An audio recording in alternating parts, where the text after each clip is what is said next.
ओम डूम दुर्गाय नमः। कलश स्थापना आप सबको करने से पहले मुहूर्त और नक्षत्र योग ये सारे चीज़ को जानना बहुत ज़रूरी होता है। चित्रा नक्षत्र और वैधित्री योग में आपको कलश नहीं बैठाना चाहिए, वो शुभ परिणाम नहीं देता है। इस बार का प्रतिपदा तिथि बहुत ही अच्छा है, क्योंकि इस बार चित्रा नक्षत्र के साथ नहीं है और दूसरा वैधित्री योग भी नहीं लगा है। इसलिए आप लोग सुबह 6 से 8 बजे तक कलश स्थापना का मुहूर्त बना है, आप लोग रख सकते हैं। दूसरा अभिजीत मुहूर्त 12:15 से 1:45 बजे तक, इन समयों में आप लोग कलश स्थापित कर सकते हैं। तो कलश स्थापना के लिए आप सब लोग सबसे पहले स्नान आदि करके साफ वस्त्र पहने और पूर्व या उत्तर दिशा में मुख करके आप बैठ जाए। उसके बाद गंगा जल या कुशा से पवित्र कर लें और पूरी सामग्री माता रानी का शुद्ध कर लीजिए। उसके बाद अब आप एक लकड़ी का पाट बिछाइए, उस पर माता रानी के प्रतिमा को स्थापित करिए लाल कपड़ा बिछाने के बाद। और उसके बाद आप माता रानी के बाएं साइड में गौरी गणेश जी रख दीजिए और उनके दाहिने साइड में आप कलश रखेंगी और दाहिने साइड में ही माता रानी के दीपक आप जलाएंगी। अगर आप अखंड दीपक जलाती हैं तो वो भी आप दाएं साइड में, या तो आप बीच में माता रानी के सामने जला सकते हैं, लेकिन बाएं साइड में आप मत जलाइएगा। इस तरह से करते हुए आप माता रानी की चौकी सजा दीजिएगा अच्छे से। अब कलश आप कैसे रखेंगे, कहाँ रखेंगे, तो ज़मीन पर रखना है तो आप ज़मीन को पहले साफ़ कर लीजिएगा माता रानी के बाएं साइड में जगह देख कर। अगर आपको ज्वार जिसमें बोया जाता है उसमें रखना तो आप माता रानी के दाएं साइड में ज्वार रख दीजिएगा, उसके बीच में आप कलश स्थापित कर दीजिएगा। और अगर आप चौकी पर ही किनारे साइड में रखना चाहती हैं तो दाएं साइड में चावल का पीले रंग में रंग कर आप अष्टदल कमल बना लीजिए, उसके ऊपर कलश स्थापित करिएगा। तो अब जानेंगे आप कि कलश आपको कैसे स्थापित करना है, किस तरीके से।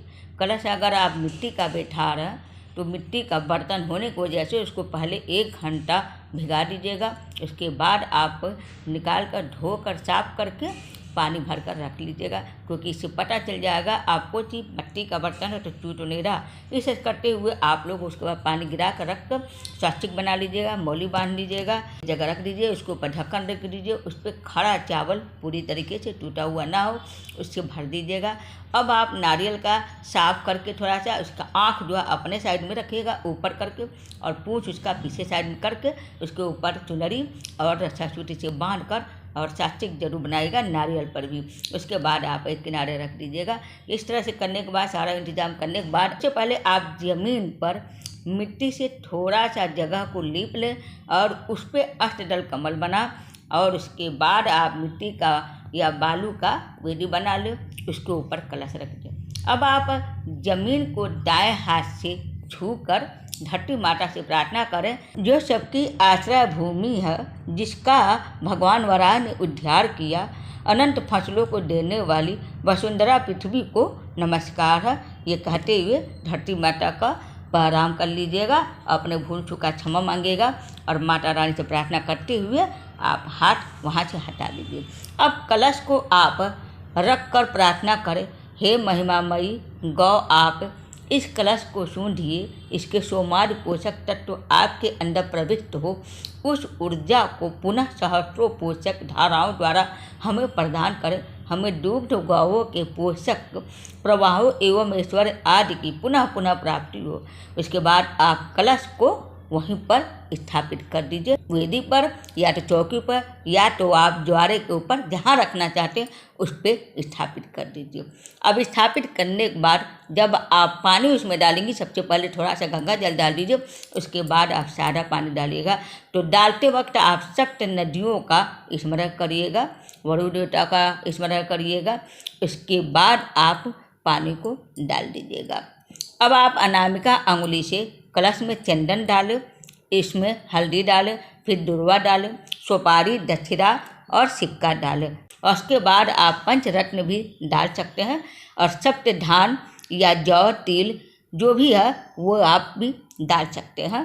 थोड़ा सा मिट्टी डाल दें और उसके बाद आप कुशा डाल दें, हल्दी खड़ा है तो खड़ा हल्दी डाल दीजिए, नहीं तो आप पाउडर भी खड़ा हल्दी की जगह डाल सकती हैं। अब आप पल्ला लगाइए उस पर। तो पल्ला आम के पत्ता का सारा एक ग्रुप में डंडी में लगी रहती है, तो उसमें 5, 7, 11 होता है। तो आप जितना भी लगाना चाहते हो वो सारे पत्ते उसमें रहे इकट्ठा एक ग्रुप में। वही इसको धुल कर आप हल्दी कुमकुम से टिक कर डंडी को नीचे कर दीजिए और पत्ता को फैला दीजिए। उसके ऊपर चावल से भरा पात्र रखिए। अब पात्र जब रखिएगा तो उस वक्त आप ये मंत्र बोलिएगा, पुरपात्रमिदं दिव्यम सित तंडुल पूरितम देवता स्थापनयाम चव कलशम स्थापयामहम। इस मंत्र को बोलते हुए आप चावल के पात्र को उस पल्ला के ऊपर रख दीजिएगा। अब आप चावल के ऊपर नारियल रखिएगा। तो नारियल का जो भी मन बता आप वो किए रहेंगी। उसके बाद नारियल उठाइए और चावल के ऊपर कागज से रखिएगा।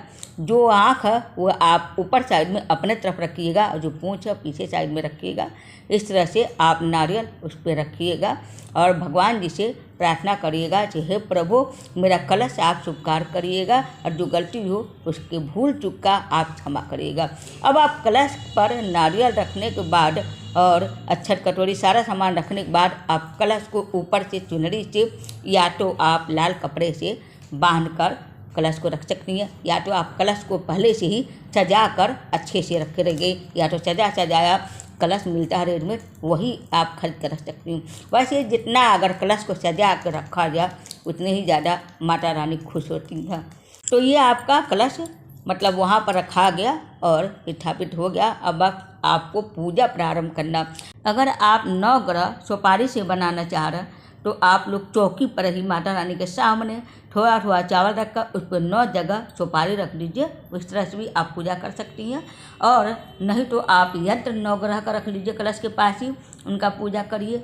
अगर नहीं तो सबसे सिंपल आप कलश में ही 9 टीका लगा लीजिए, 3 एक लाइन में, ऐसे करके 3 लाइन नीचे तक। इस तरह से 9 ग्रह हो जाएंगे। चौरस माटिका एक लाइन में 4 बिंदी, उसके बाद 4 नीचे तक चौरस माटिका का टीका लग जाएगा। कलश में आप एक साइड में 9 ग्रह, एक साइड में चौरस माटिका, आगे सामने आपका सात्विक। इस तरह से कलश में आप चौरस माटिका और 9 ग्रहों का भी पूजा कर सकते। अब आप ज्वार का इंतजाम कर लीजिए। एक पात्र ले लीजिए मिट्टी का, उसको साफ करके धुल के उसमें आप अष्टदल कमल बना लीजिए। उसके ऊपर मिट्टी रखिए, फिर जौ रखिए या गेहूँ रखिए, उसके ऊपर आप मिट्टी रखिए, फिर से जौ रखिए, उसके ऊपर मिट्टी, फिर पानी आप डाल दीजिए और हल्दी कुमकुम से टिक कर एक किनारे साइड माता रानी के पास रख दीजिए।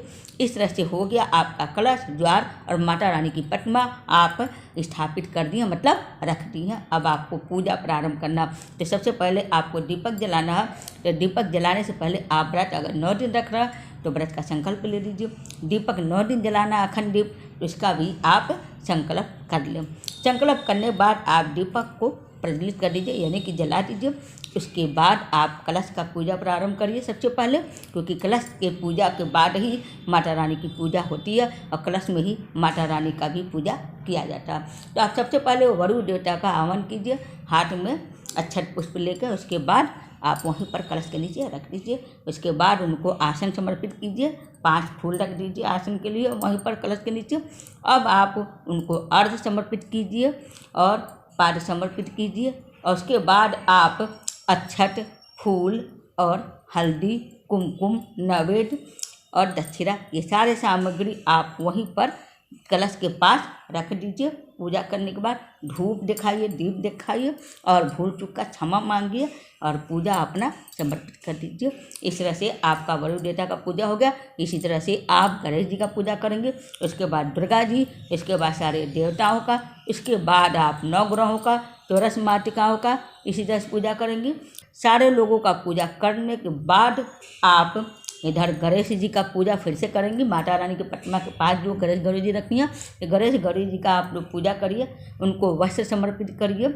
उसके बाद उनका भी आह्वान कीजिए। आह्वान करने के बाद आप उनको भी आसन समर्पित कीजिए। आसन समर्पित के बाद आप जैसे आप इन लोगों का पूजा की कलश में सारे देवता, ऐसे इसमें भी गणेश जी का पूजा करिए। उसके बाद आप फिर से माता रानी की पूजा करिए। माता रानी का पूजा पूरा विधि विधान से कीजिए, उनका हवन कीजिए, आसन दीजिए और उसके बाद उनका अर्घपाठ कीजिए। पात्र रख लीजिए, उसी में अर्घपाठ कीजिए। उसके बाद उनको अक्षत, हल्दी, कुमकुम, दक्षिणा पुष्पमाला सब कुछ समर्पित कीजिए पूरे और भोग लगाइए। जो भी आपके पास है वो आप भोग लगाइए माता रानी के सामने। उसके बाद आपका पूजा संपूर्ण होता। आप सप्तशती पढ़िए और माता रानी की चालीसा पढ़िए और उनकी कहानी का वर्णन सुनिए, बखान सुनिए, महात्म्य को पढ़िए। पूजा करते हुए, आराधना करते हुए आप लास्ट में आरती करिए और भूल चूक का क्षमा मांगिए। उम्मीद करती हूँ आप सबको मेरा वीडियो पसंद आया होगा। हरे कृष्ण, हर हर महादेव।